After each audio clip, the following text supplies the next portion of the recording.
this part of the video, we will be preparing the database tables and establishing the Derby connection.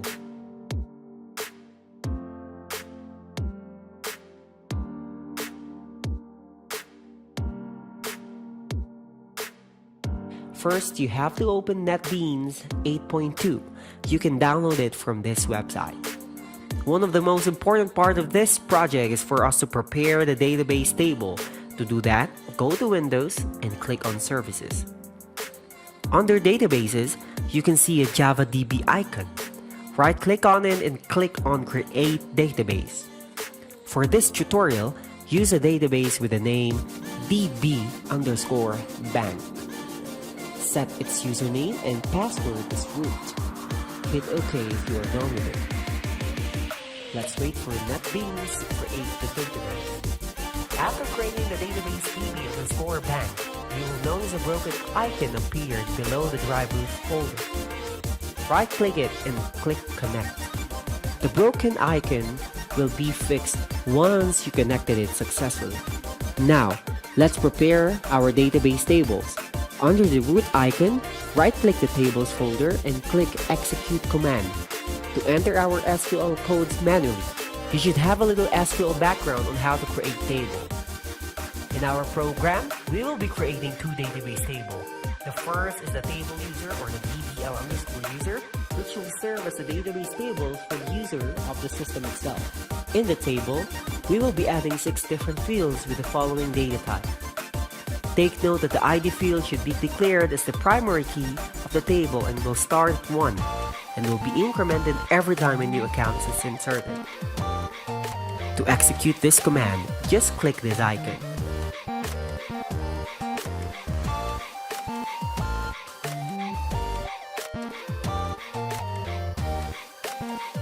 Next is for us to insert a record in the database table we created earlier. Just follow along with the codes while doing it.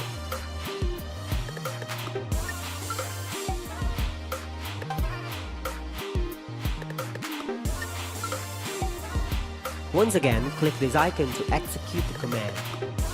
Now let's right-click the TBL_user under Tables and click View Data.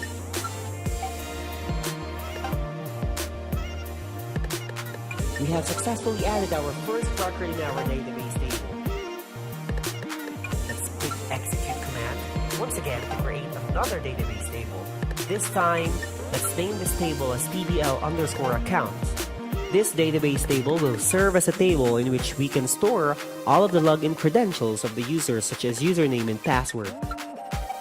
Don't forget to click this icon, okay? Now let's insert an initial value to TBL_accounts with the username and password to admin and a U type as 1. To check the value we inserted, just right-click the table and click View Data. Alright, so you are now ready to create your system since we have successfully created the database and its database tables with initial values. So let's begin by creating a project and let's name that as Bank System Derby.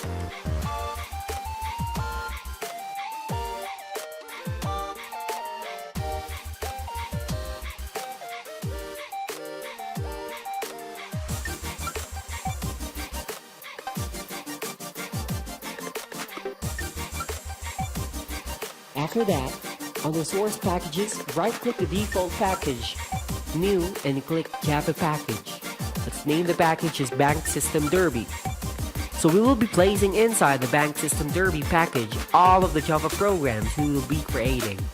Let's create the first Java class, which we will be working on with the name dbinfo.java.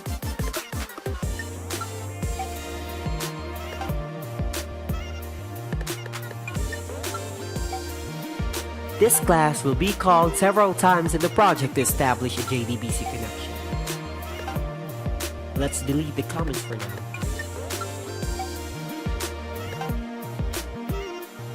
First is for us to declare a static final string field named driver1 with the following code enclosed in the double quotes. Next is to declare another field and name that as driver2 with the following codes enclosed in a double quote.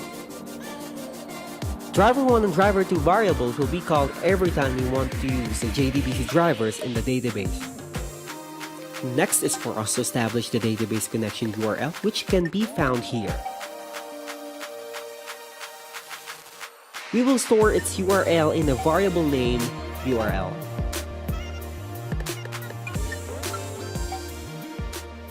Next is for us to create static final fields user and pass with the default value of root, based from what we have configured earlier. You are done preparing the first Java class.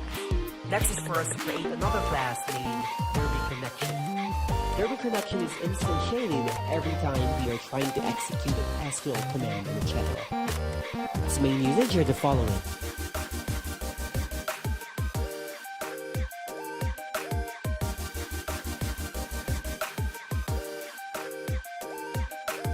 This will be used to define the database URL to URL variable. For this class, we'll call the connect methods and supply the database username and password for database connection. This will also be used to call the execute query method to run as select statements. And lastly, this class will call the execute update method to run, insert, and update and delete statements. Before everything else, let's import this Java package in our program.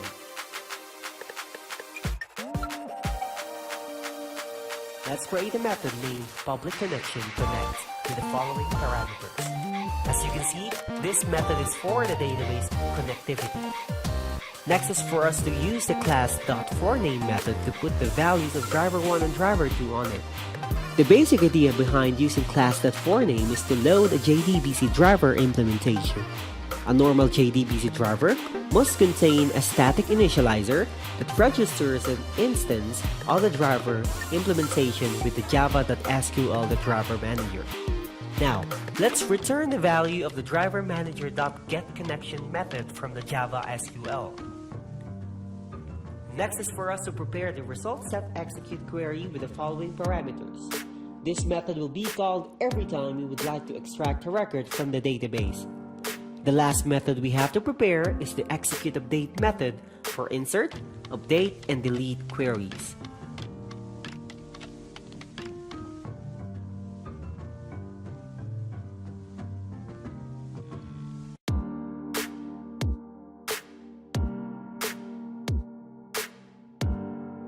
Alright, so you were able to prepare the database connections.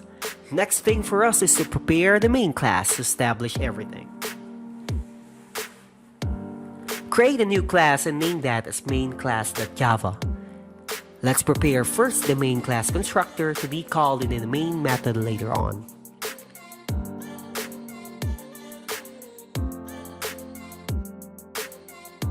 In the try block inside the main class constructor, the login GUI class will be called and will print out an error message if it catches an error.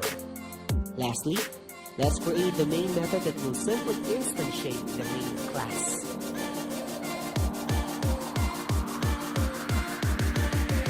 In order for us to check if everything is working perfectly fine, let's create a new file and name that as login GUI.